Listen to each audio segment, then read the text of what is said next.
Hello दोस्तों, अगर आपने ये वीडियो ओपन किया है इसका मतलब आपने डार्क वेब सीरीज़ के तीनों सीज़न देख लिए हैं। और तीनों सीज़न देखने के बाद भी अगर अभी तक आपके दिमाग में ये डाउट है कि कौन सा कैरेक्टर किससे और किस तरीके से जुड़ा हुआ है, तो अब आपको इस चीज़ की टेंशन लेने की ज़रूरत नहीं है, क्योंकि जब आप ये वीडियो पूरा देखेंगे तो आपके दिमाग में पूरी तरीके से क्लियर हो चुका होगा कि कौन सा कैरेक्टर किससे किस तरीके से जुड़ा हुआ है और किस तरीके से डार्क वेब सीरीज़ की फैमिली ट्री काम करती है। तो वीडियो को स्किप मत करिए, क्योंकि ये कुछ मिनट आपको इस वेब सीरीज़ को पूरी तरीके से समझने में मदद करेंगे। तो सबसे पहले आपको ये समझना होगा कि इस वेब सीरीज़ में 4 फैमिलीज़ हैं जिनके इर्द गिर्द पूरी कहानी घूमती है। वो हैं टाइडेमन फैमिली, कॉनवाल्ड फैमिली, निल्सन फैमिली और डॉपलर फैमिली। तो दोस्तों, अब जब इसके 3 सीज़न आ चुके हैं तो अब मैं आपको बताऊंगा कि तीनों सीज़न देखने के बाद इसकी फैमिली ट्री किस तरीके से एक दूसरे से जुड़ती हुई दिखाई देती है। कहानी स्टार्ट होती है एर्ना से, जो कि निल्सन फैमिली की शुरुआत है। एर्ना के 2 बच्चे हैं, नोवा और एग्नस। एग्नस का बेटा है ट्रोंटे और नोवा की पत्नी है एलिजाबेथ। ट्रोंटे की शादी जेना से होती है, जिनके यूरिक और मैड्स नाम के 2 बच्चे होते हैं। मैड्स, आपको पता होगा कि फर्स्ट सीजन में ही गुफा में रहस्यमय रूप से गायब हो जाता है और उसके बाद उसकी लाश 2019 में मिलती है।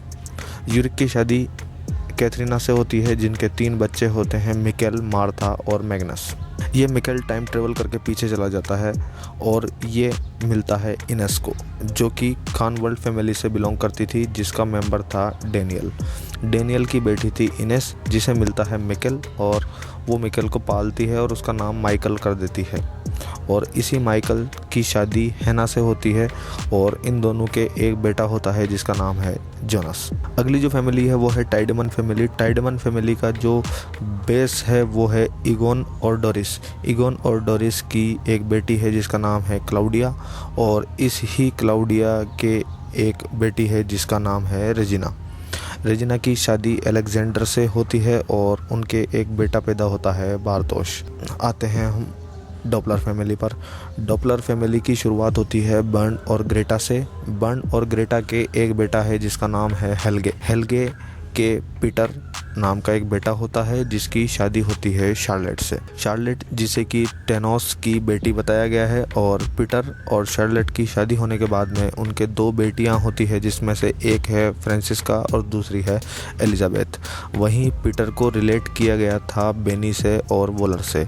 ये जो ट्री थी वो हमारे पास 2nd सीज़न तक अवेलेबल थी। अब 3rd सीज़न आने के बाद में कुछ और पहलू इसमें जुड़े हैं। जैसे सीज़न 2 के एंड में हमने देखा था कि बारतोश फ्यूचर जोनास, मैग्नस और मार्था के साथ में टाइम ट्रेवल करता है और पास्ट में चला जाता है। वहीं बारतोश को मिलती है सिल्जा। ये सिल्जा बेटी है एगोन और हैना की। 2nd सीज़न में हमने देखा था कि हैना टाइम ट्रेवल करके पास्ट में चली जाती है और एगोन के साथ रिलेशन बनाती है और इन्हीं दोनों की बेटी पैदा होती है सिल्सा, जिसको लेकर के ये दोबारा टाइम ट्रेवल करके पास्ट में चली जाती है। वहाँ जोनास का फ्यूचर रूप यानी कि एडम इससे कहता है कि आप इस समय में बिलोंग नहीं करते हो और वो हैना को मार देता है, जो कि उसकी माँ थी, और उसकी बेटी या अपनी बहन सिल्जा को फ्यूचर में भेज देता है और वहाँ उसकी देखरेख करने का काम करती है एलिजाबेथ, जो ऑलरेडी फ्यूचर में थी। 2nd सीज़न में ही हमें पता चल गया था कि एलिजाबेथ और नोवा की शादी हो जाती है, क्योंकि जब 2nd सीज़न ख़त्म होता है तो हम देखते हैं कि बंकर में जब एलिजाबेथ अपने पिता पीटर के साथ थी, उसी समय पर वहाँ नोवा आ जाता है। और 3rd सीज़न में नोवा ये क्लियरली कह देता है पीटर से कि वो पीटर के मर जाने के बाद में एलिजाबेथ का ख्याल रखेगा, और ऐसा ही होता है। पीटर के मरने के बाद में एलिजाबेथ और नोवा या हैनो शादी कर लेते हैं और इनके एक बेटी पैदा होती है शार्लेट, जिसे कि शार्लेट का फ्यूचर और एलिजाबेथ का फ्यूचर दोनों मिलकर के पास्ट में ले जा कर के तेनाउस को दे देते हैं,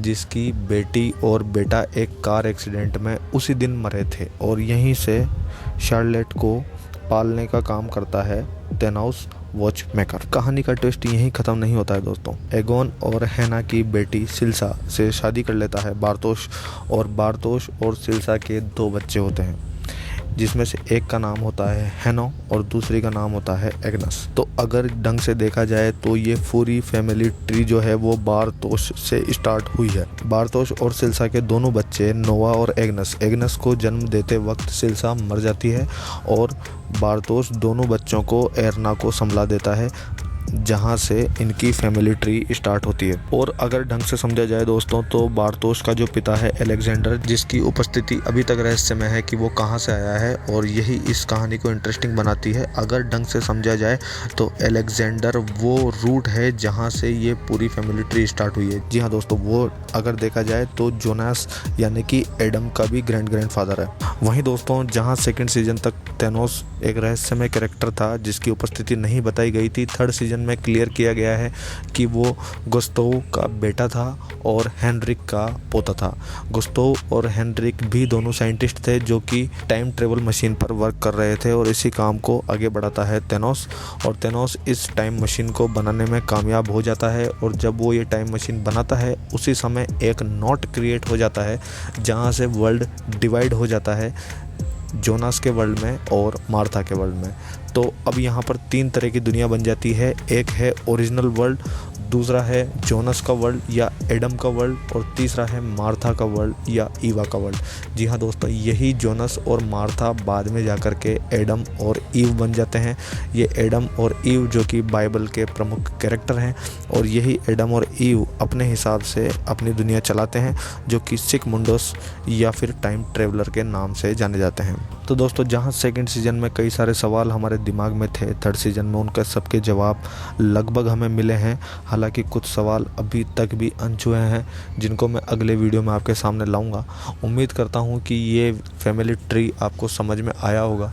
अगर इस सीरीज़ से लेकर के आपको कोई भी डाउट है तो आप मुझे कमेंट बॉक्स में लिख सकते हैं, मैं उसका जवाब देने की कोशिश करूँगा। वीडियो को पूरा देखने के लिए धन्यवाद। उम्मीद करता हूँ वीडियो आपको पसंद आया होगा, और जाते जाते आप चैनल को सब्सक्राइब ज़रूर करेंगे और वीडियो को लाइक ज़रूर करेंगे। Thank you.